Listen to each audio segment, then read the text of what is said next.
Yeah, there are several key factors which are contributing to the current situation, and can broadly categorize them into four areas like global trade tensions, FII behaviors, domestic challenges, and currency fluctuations. So let's dive into each of these factors and understand their impact.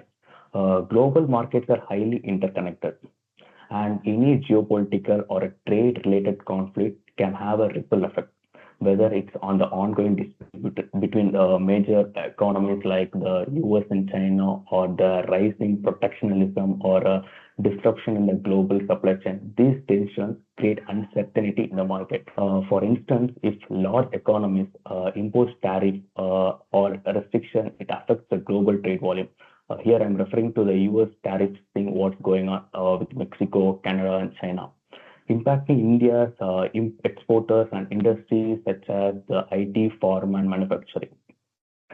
So investors fearing volatility may pull out investments and lead to market correction. Foreign institutional investors play a significant role in the Indian stock market. So when FIS invest, market rally. This you can see in the recent Morgan Stanley index inclusion of the bond. So the bond demand has risen. So similarly, when they sell, market correct.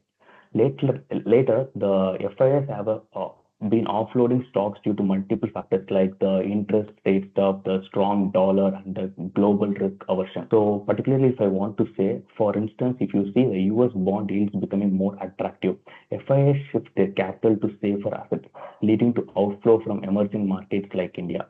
This FIA selling put pressure on indices like Nifty and Sensex, resulting in, you can see, what the widespread market decline. While contributing factors like